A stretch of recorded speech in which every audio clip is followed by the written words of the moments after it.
Ini Ferran Torres sama Marcos Llorente lagi lagi liburan di pantai, asik-asikan terus kelihatan mesra gitu.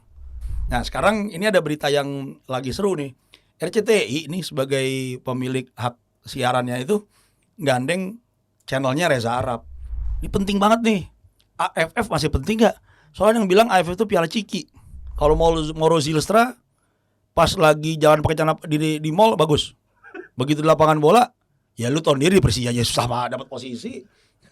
Gue heran tuh kenapa nggak Excel runtuh kahu yang dipanggil sama John Hartman gitu.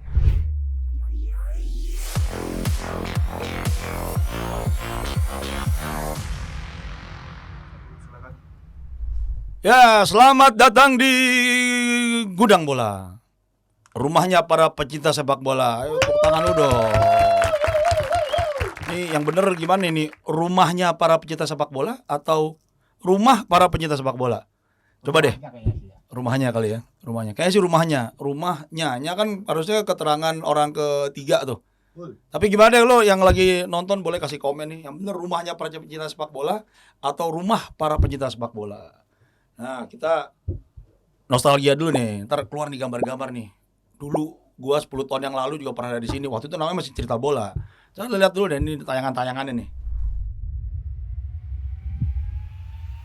Balik lagi di Cerita Bola. Kita kedatangan seorang tamu, salah satu orang yang inilah dituakan lah di United Indonesia. Ini kegiatannya apa aja sih? Kalau bola udah pasti, futsal ada, berenang juga ada berenang. Oh, lucu juga Di kolam cetek. What the fuck up? Kalau menang juga 1-0 juga udah cukup gue mah. Are you hooligan? I'm not hooligan actually, Ya, you. but I love watching the fight, you know. Nah kan, zaman itu nggak ada yang berubah kan dari gua kan? Waktu itu yang pasti rambut gua lebih hitam. Kalau ganteng tetep sih. Cuma apa? Umur berapa dulu? Waktu itu gua umur berapa ya? Gua umur 46 waktu itu. Sekarang kan umur gua 31. Oh mundur. Mundur gua kayak Benjamin Button gitu, makin lama makin muda. Bedanya cuma dulu tuh yang ngidolain gua kebanyakan mahasiswi. Kalau sekarang ibu-ibu. Belum banyak konten kayak gitu ya Om dulu. Belum banyak waktu itu. Kita memang terdepan dari zamannya, makanya karena terlalu terdepan nggak ada saingan jadi gitu. Agak agak lemes-lemes, malas-malas dikit. Biasalah kita, aduh nggak ada saingan nih, nggak ada yang saingan. Begitu kita nggak muncul lagi, nggak streaming lagi, muncul waktu tuh ada A, B, C, D, E, F, G, H. Nah, tapi lalu kemudian kita muncul lagi nih sekarang nih, ya teman-teman semua. Ini kita perlu cariin panggilan kali ini. Apa ya? Misalnya sahabat gudang gitu, atau cuci gudang. Jadi kita muncul lagi namanya dengan Gudang Bola. Nah, moga-moga masih makin asik ditonton ya dan betah di sini. Bisa lah, ntar kita setara minimal, moga-moga kalau bahasa kerennya insya Allah kita bisa setara dengan maratonnya Reza Arab lah. Kita akan ada rencana nih bikin live berapa? 20 hari berturut-turut ya, non-stop rencananya begitu. Kita akan mengajak ini maraton tuh ada Reza Arabnya, kalau di sini ada Beben Uganda. Ini lagi rame nih, coba lihat nih fotonya nih. Ini Ferran Torres lagi liburan di Ibiza ya, kalau nggak salah. Ibiza ya bacanya, bukan Ibiza ya. Ibiza tuh dialek Bekasi. Kalau Ibiza dialek Spanyol sebelah kanan gitulah. Ini Ferran Torres sama Marcos Llorente lagi liburan di pantai, asik-asikan terus kelihatan mesra gitu. Ferran Torres bahkan ada foto-fotonya yang gayanya kayak orang-orang curiga, ini orang LGBT apa ya? Kalau seingat gue Ferran Torres ini pernah pacaran atau mungkin malah masih pacaran tuh sama anaknya Luis Enrique. Soalnya pernah di satu kesempatan tuh waktu itu kalau nggak salah Luis Enrique masih di timnas Spanyol, terus dia bilang kalau malam ini Ferran nggak bikin gol, gue larang ngedate besok sama anak gue. Kalau saya dia bilang begitu waktu itu. Anaknya Luis Enrique perempuan, bisa dicek, bisa di googling itu. Anaknya perempuan juga. Jadi kok gue ragu ya gitu. Tapi kadang-kadang dunia sepak bola emang agak nggak biasa sama LGBT. Sebenarnya ini kan olahraga yang sebetulnya lucu ya. Olahraganya kan seksis banget. Abis ngegolin bisa cipika-cipiki. Atau kalau di kita lah di Indonesia tepuk pantat, remes pundak, peluk-pelukan gitu. Tapi kalau ada teman kita yang misalnya gay gitu, terus langsung pada takut. Dan itu terjadi di Eropa. Dulu ada pemain tuh namanya Frederick Ljungberg. Di kemudian hari dia jadi gay icon. Tapi itu terjadi setelah dia nggak main bola pro lagi. Itu pemain Arsenal loh. Itu pemain Arsenal, pemain top tuh di Arsenal tuh waktu itu, Freddie Ljungberg. Lalu terus kemudian ada siapa? David James juga, itu selalu bersimpati tuh sama LGBT. Dulu kalau nggak salah dia pernah pakai glove warna pink. David James tuh Liverpool lama. Lalu dia dibilang mendukung LGBT. Tapi sekarang kan agak beda. Ini Liverpool lagi agak rame dia omongin orang-orang. Dan kalau nggak salah kehilangan berapa ribu followers? 6.000 sih terakhir.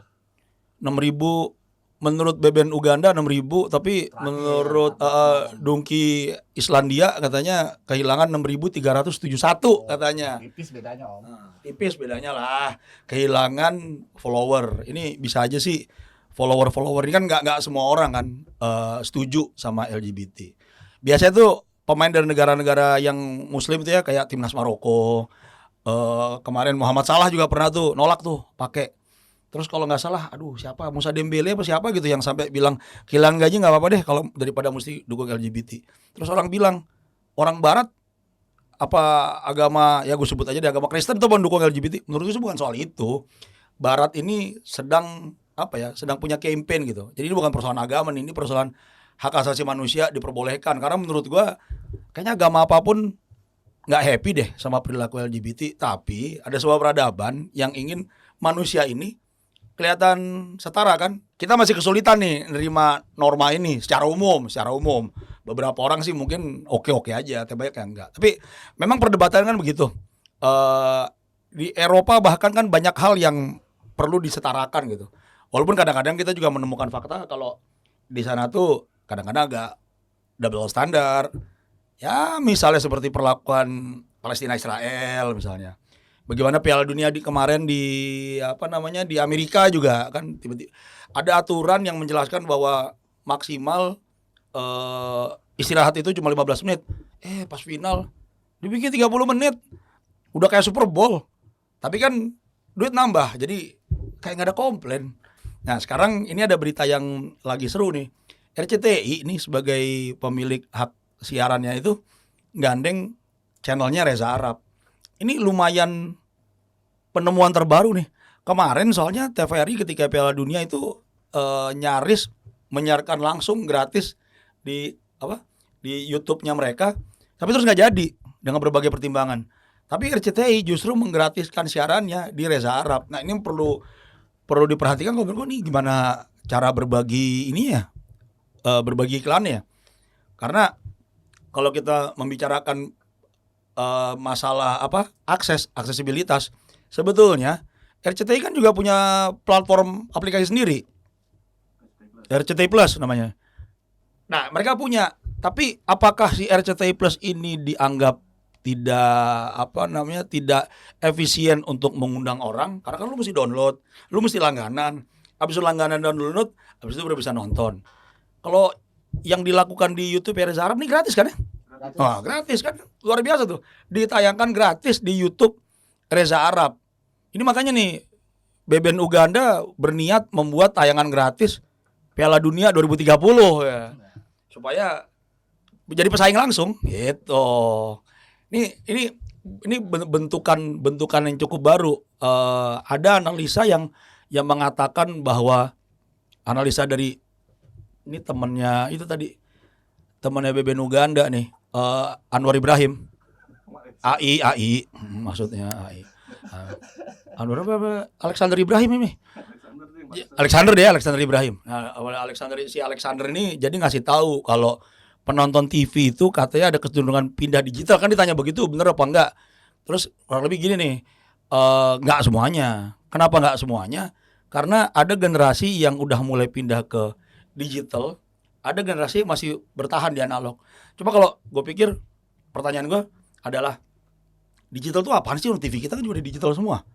Kan kalau untuk bisa nonton TV, kayak kemarin gue nonton TVRI Piala Dunia tuh sampai mesti beli set-top box terus supaya antenanya bagus dan semuanya ditayangkan digital.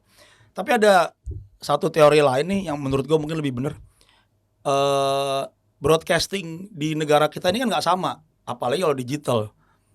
Jadi pancaran dari satelit yang digital ini nggak sama di tiap daerah, tapi jaringan 4G, 5G kita hampir sama. Jadi daripada lu berusaha ngulik-ngulik TV setengah mati, kamu mendingan pegang HP aja gini nih, nonton di YouTube. Nah orang-orang ini pasarnya gede banget nih.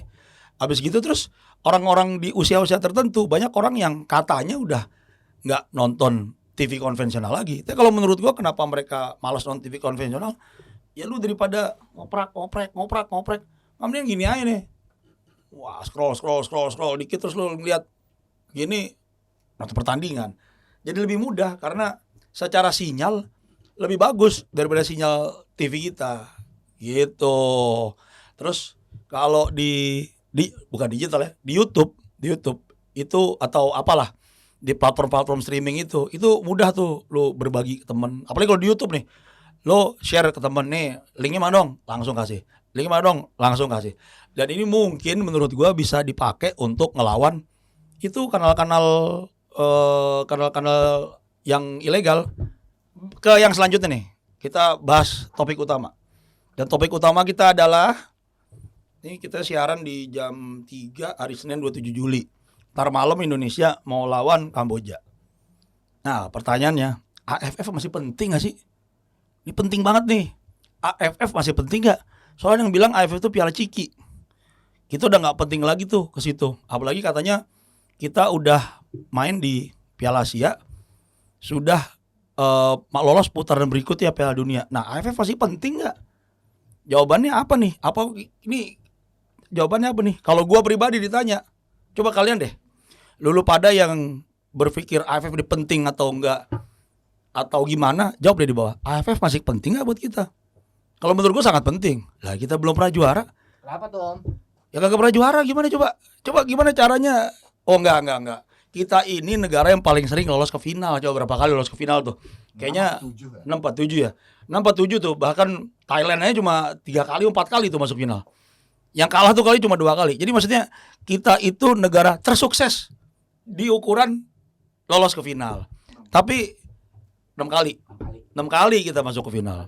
Nah, tapi 6 kali lolos ke final dan selalu gagal. Tapi yang kata Jose Mourinho, juara itu cuma 1. Makanya di bahasa Inggris gak ada juara 2. Second champion gak ada, namanya runner up. Nah, sama nomor 3 ada nggak ya? Kalau Euro nggak ada tuh perebutan juara 3. Langsung aja nomor 3 apa ya sih? Nggak ada ya? Piala Dunia ada nomor 3. Bahasa Inggrisnya apa ya? Number 3 gitu. Oh ini nih. Bronze medal. Nggak ada juga. Champion mah cuma 1. Jadi kita nih agak nekat sih kita bilang kita belum pernah Piala AFF udah nggak penting lagi. Padahal kita juara aja belum pernah. Ya walaupun ya kalau dipikir-pikir di level tim nasional yang SEA Games terakhir kan kita dapat emas itu tim U23. Di tim senior tim nasional kita itu terakhir juara tahun 91. Nah lu sendiri kan tahu kapan Inggris terakhir kali juara? Tahun 66. Lebih jauh mereka daripada kita. Di timeline-nya banyak orang termasuk gue sendiri belum lahir tuh di zamannya Inggris. Ini enggak tahu nih. Di sini ada yang udah lahir loh tuh Inggris juara dunia. Belum ada kan? Gen Z kan. Nyokap gue aja masih pacaran tuh kayaknya. Belum masih takut dia itu. Udah baru 10 tahun gitu. Jadi maksudnya artinya kalau menurut gue apakah penting AFF? Penting. FIFA udah ngasih peluang nih kita buat juara. Tapi bukan di AFF yang ini. Kenapa tidak di AFF yang ini? Karena AFF yang ini kan masih AFF yang Hyundai Asian Cup ya. Itu kegiatan yang dulunya Tiger Cup. Jadi gitu lupa. Lalu kemudian jadi AFF, lalu kemudian ya jadi yang sekarang ini. Itu masih diselenggarakan oleh AFF. Nanti bulan November ada tuh FIFA akan bikin kayak Arab Cup dulu. Cuma Arab Cup kan dianggap gak ajak tuh, jadi mereka berhenti. Jadi mereka akan bikin namanya ASEAN Cup kalau nggak salah. Pesertanya ya ASEAN ini. Nah itu akan masuk di kalender FIFA. Karena masuk di kalender FIFA itu semua idola kita yang main di Serie A, Jay Itzes, Jai Itzes, Kevin Dix, Calvin Verdong itu semua akan bisa dipanggil pulang, bisa bertanding. Harapan juara tinggi, lagi-lagi harapan juara ya. Nah kalau ngomongin harapan juara, tim AFF cewek itu kemarin menang di AFF Women's Cup. Tapi sampai begitu gue baca, oh pantas kita juara, karena gue pikir Thailand nggak ada. Thailand tuh tangguh loh, gue inget waktu itu Thailand kalah 23-0 kalau nggak salah dari Amerika di Piala Dunia. Terus kita ngetawain Thailand. Ini orang-orang ngetawain pada tahu nggak sih? 8 bulan sebelumnya tim kita itu dikalahin 15-0 sama Thailand yang kalah 23-0 itu di Piala Dunia. Nah, jadi ternyata AFF tadi Women's Cup kan namanya. AFF Women's Cup itu kasta kedua karena dibagi. Jadi mungkin AFF ini pinter lah.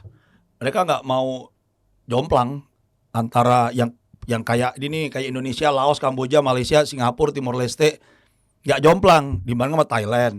Thailand udah ke Piala Dunia, Vietnam udah ke Piala Dunia, ngalahin kita terus juga lah gitu kalau ketemu. Lalu kemudian ada Australia itu terakhir ngalahin kita 20 sekian 0 gitu nggak salah.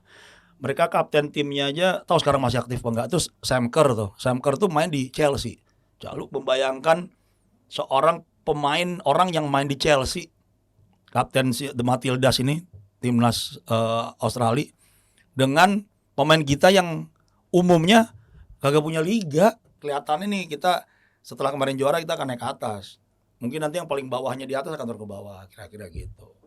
Nah kita balik lagi nih ke timnas cowok. Mungkin mesti diluruskan nih. Timnas timnas itu di seluruh dunia itu cuma satu. Di kita tuh U23 timnas, 17 timnas, U19 timnas. U19 itu mau 17 itu kan masih ABG, apalagi kalau di sini sama ceweknya mungkin masih pada takut tuh main-mainnya. U23 juga masih usia pembinaan. Timnas ya beneran ya itu ya senior yang ada, kalau di sini gampangnya ada Jai Itzes-nya lah misalnya. Dulu setiap kali ada AFF berlangsung, euforia kita gila-gilaan. Mungkin kalau yang tahun 2010 udah minimal SMP itu tahu banget tuh. Kita ngalahin Malaysia 6-1 atau 5-1 gitu. 5-1 ya. Terus kita dominan banget tuh. Pas lagi semifinal, semua anggota tim mulai tuh dipanggil ke istana. Ada ada ketua parpol anu yang mau maju jadi presiden ngajakin ketemu. Ada pengajian dibikinin pengajian segala macam. Main final. Begitu main di final kalah di Kuala Lumpur 3-0. Habis itu situasi terbalik tuh. Dan itu di Jakarta kita menang 2-1 ya kalau nggak salah, menang 2-1. Ini ya, kejadian yang gue paling inget tuh bukan soal kalah di KL, tapi menang di Jakarta. Jadi kan stadion rame. Ini tempat duduk, gue dapat duduk lah setelah manjat-manjat di tengah. Enggak, gue nggak duduk. Gue di tengah-tengah. Jadi tempat duduk. Nah, gue di tengah-tengah gini. Depan gue tuh ada cewek yang selalu berdoa dia. Oh, cewek itu yang gini nih. Ya Allah, berilah kekuatan pada tim ini, ya Allah gitu lah. Kayaknya dia merem-merem, gue agak ngintip gini juga dikit. Terus pas lagi penalti Firman Utina, ya Allah bismillahirrahmanirrahim semoga masuk ya Allah gitu. Lalu kemudian golnya gagal kalau nggak salah waktu itu. Rame itu, jadi nangis. Gak lama kemudian Firman Utina di-tackle sama pemain Malaysia. Tiba-tiba dia, lu pemain Argentina, pemain Malaysia lu. Luar biasa sekali ini. Bayangkan gitu, situasi yang sudah sangat religius bisa berubah menjadi ini amuk massa tiba-tiba. Luar biasa nih sepak bola kalau gue lihat gitu. Nah, sekarang kita ngelihat ambisi timnas kita nih masih sama enggak sih? Ada sebuah pernyataan kan, ini gue ulang lagi yang tadi. Liga Ciki terus diaminin sama semua orang. Jadi target kita enggak nguasain ASEAN karena kita ngerasa udah pernah jadi medali emas SEA Games kemarin. Padahal Piala SEA Games kemarin, ya balik lagi. U23 usia pembinaan. Target kita Piala Asia sama kualifikasi Piala Dunia. Kualifikasi Piala Dunia ya, bukan lolos Piala Dunia sampai. Walaupun 2030 dengan jumlah peserta yang bakal nambah, harapan kita naik tuh. Kemarin aja baru nambah jadi 8. Kita kayak dikit lagi ke Piala Dunia. Ketika kemudian besok nih nambah jadi 12 kalau nggak salah. Harusnya kita dikit lagi bisa ke Piala Dunia. Nah tinggal sebetulnya mungkin aja. Tapi kalau menurut gue nggak ada salahnya kok jadi juara di AFF. Kita bisa bercerita kalau kita Raja Asia Tenggara, jagoan di Asia, bisa ke Piala Dunia. Lagian juga target Piala Asia kita emang apaan? Juara. Itu kan di Jepang. Ada Jepang, ada Qatar, walaupun kita kata-katain dulu, tapi kita belum tentu menang lawan mereka. Kalaupun misalnya mereka menang tuh kita bilang curang kan gitu melulu. Ada Saudi Arabia, ada Korea. Itu tim-tim yang secara kemampuan emang ada di atas kita.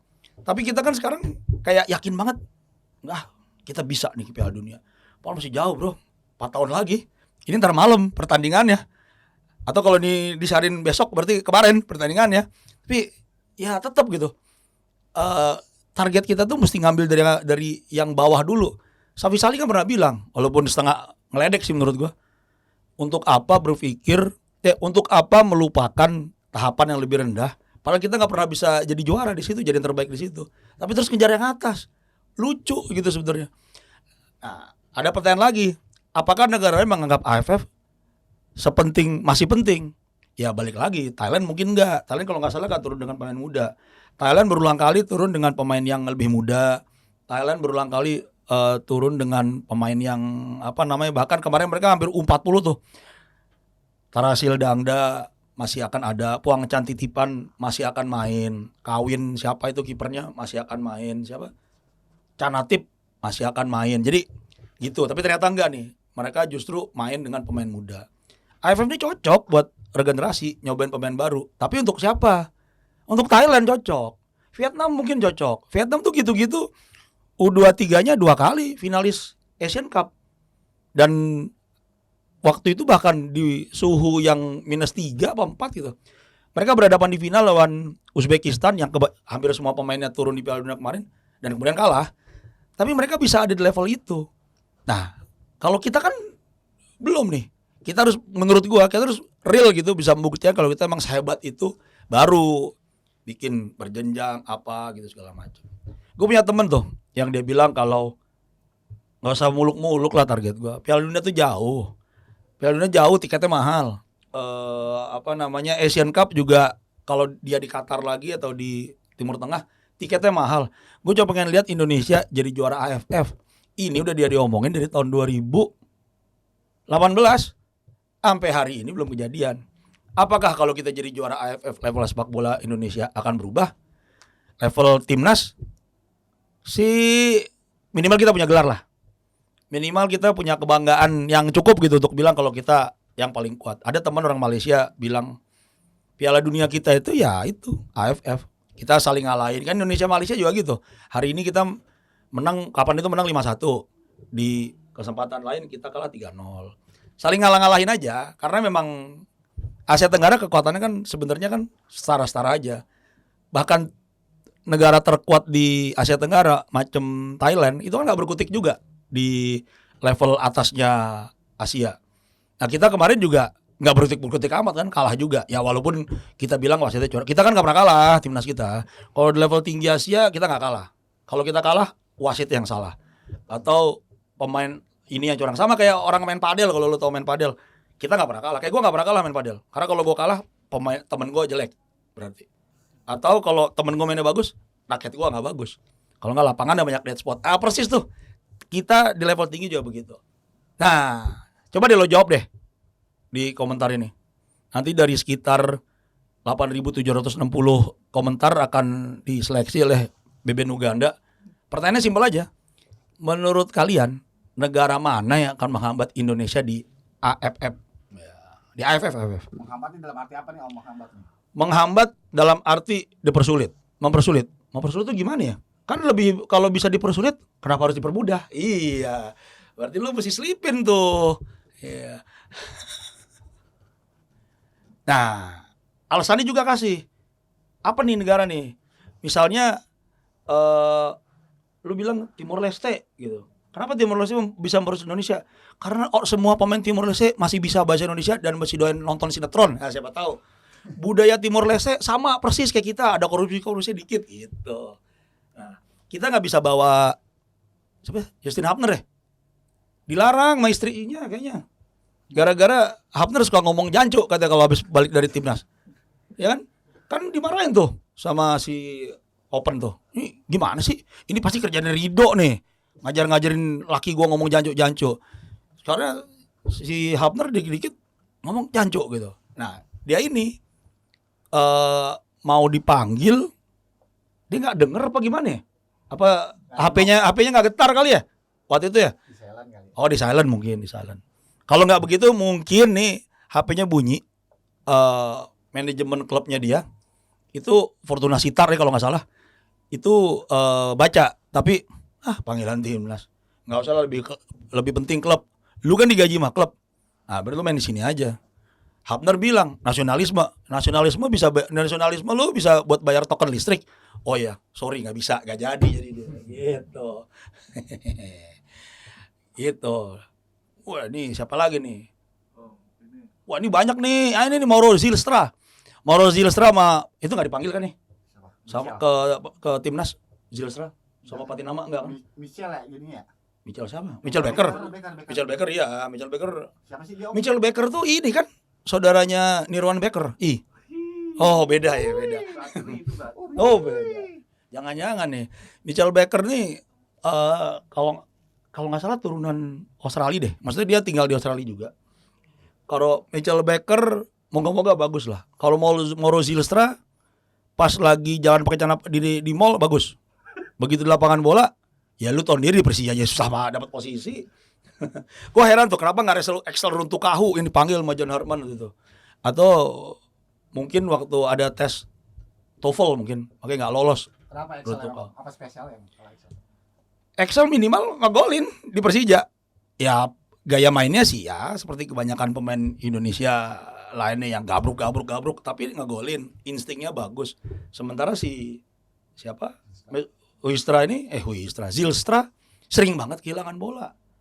Lalu kemudian sekarang kalau nggak salah di Persija dipinjemin deh nih. Pinjemin ke mana ya? Patinama yang pasti dipinjemin. Patinama Andri Tani akan pinjemin nih kayaknya. Gitu. Ini kita bikin dulu nih prediksi di AFF Indonesia akan saya mana? Susah nih prediksi ini prediksi berbau subjektif. Kalau dari prediksi gua masa nggak lolos babak pertama ya? juara. Indonesia juara lah. Kita sudah pernah timnas kita itu udah memiliki banyak gelar, ya. Hampir ke Piala Dunia. Itu ntar nih bakal ada filmnya judulnya The Longest Wait. Lu nunggu lama untuk timnas Indonesia hampir lolos. Nah, dan hampir lolos ya bisa ada filmnya. Lalu kemudian kita pernah menahan seri Uni Soviet. Negara yang nggak tahu nih, yang kelahiran tahun 94 ke sini gue rasa nggak tahu Uni Soviet itu di mana. Soalnya negara udah nggak ada dari tahun 88. Habis gitu kita pernah jadi macan Asia, keren kan? Jadi macan Asia. Ketika kita jadi macan Asia, Jepang medali perunggu Olimpiade. Kita macan Asia. Tapi lolos Piala Asianya tahun 96. Banyak lah pokoknya gelar-gelar kita. Juara di hati bangsa. Jadi kalau misalnya hari ini kita kalah, kita bilang harusnya kita bisa menang. Wasitnya curang. Gimana kalau misalnya negara itu kita blok semua tuh jalanan itu kayak Bahrain. Kayak gitulah. Artinya aman lah kita. Tapi kalau misalnya prediksi, berharap, ya gue berharap Indonesia juara lah. Sama seperti kebanyakan orang Indonesia lainnya. Cuman ya moga-moga ya kita harus juara dulu AFF lah. Kalau gue menurut orang yang merasa bahwa AFF masih penting. Karena itu pembuktian kita supaya minimal kita gak diledekin lagi sama orang-orang lah. Kalau lu lihat tuh akun-akun Vietnam enak-enakan tuh ngeledekin kita. Kagak pernah juara, tapi gayanya banyak. Kayak gitu-gitulah. Emang iya sih. Habis gitu terus akun-akun Indonesia termasuk gua sibuk ngeles. Lu gua kalahin 3-0. Ini iya benar, tapi enggak juara AFF kan? Iya, gitu ya emang. Biasa kita sibuk membela diri. Jadi emang kan bener tuh, siapa yang ngomong? Aduh, gua lupa baca di mana. Cuma gua yang boleh maki-maki negara gua. Kita kan boleh maki-maki negara kita. Orang lain jangan. Netizen Vietnam, netizen Thailand, wah kita serbu. Bahwa kita cuma bersatu padu lawan netizen Korea. Tahu kan netizen Korea? Sibling saya gitu. Berarti Jadi kalau John Hartman ini nggak juara berarti gagal ya Om, berarti Om. kalau John Hartman gak juara ya gagal lah besok ini. Gagal. Ya John Hartman nyiapin alasan, nggak apa-apa, aman, tenang aja, bisa kok nyiapin alasan. Kalau mau John Hartman bisa DM gue, ntar gue kasih alasannya. Nah, ini pertanyaan nih, kelihatan di depan nih. Jadi AFF pasti penting atau tidak? Lu mesti jawab. Jawaban gue penting karena kita belum pernah juara. Kalau kita udah pernah juara sekali aja, oke lah. Ini malah kita bisa bagi 3 kali ini. Penting karena tetap trofi internasional. Di kategori ini, di strata ini sejak 91 kita nggak pernah juara di Asia Tenggara. Kita cuma jadi juara di kolom netizen dan komen. Tidak sepenting dulu, oke lah, tidak sepenting karena target Indonesia sudah lebih tinggi. Tapi gue nggak tahu ya diajarin di rumahnya gimana ya. Kita ngejar target sini. Nah target sini kan dapat dulu nih. Baru kesini. Ya kayak naik tangga. Kalau mau ke lantai 12 kan 1, 2, 3, 4, 5. Gitu. Jadi tetap sih menurut gue penting. Tapi lu perlu komen di bawah. Komen lu bisa macam-macam. Bisa nggak setuju, bisa sambil ngata-ngatain gue. Gitu. Kalau lu ngata-ngatain gue, ya nggak apa-apa. Ntar gue balas. Kalau terkait Piala Asia, Piala Dunia, AFF masih jadi prioritas. Apa cukup jadi batu loncatan untuk membangun generasi selanjutnya? Ya, itu juga jawab sekalian. Wah, jadi panjang-panjang nggak apa-apa. Ntar dari 8.000 sekian itu akan kita cek. Karena gua rasa ya, fondasi sepak bola itu dibangun bukan di sebuah turnamen. Malah turnamen itu adalah tempat sepak bola negara itu membuktikan bahwa mereka udah maju. Jadi fondasi dan percobaan pemain itu ya menurut gua ada di klub. Di bawahnya lagi ada pembinaan, ada akademi, SSB segala macam. Nah Indonesia kan pemain EPA aja comot-comotan tuh beli-beli. Ambil dari sana sini. Kompetisi berjenjang usia muda praktis nggak ada. Jadi begitu. Tonton episode berikutnya Gudang Bola. Pokoknya kita ngomongin apapun tentang bola. Tapi sepak bola ya, football bukan soccer, bukan sepak takraw juga. Jadi kita akan di situ. Oke?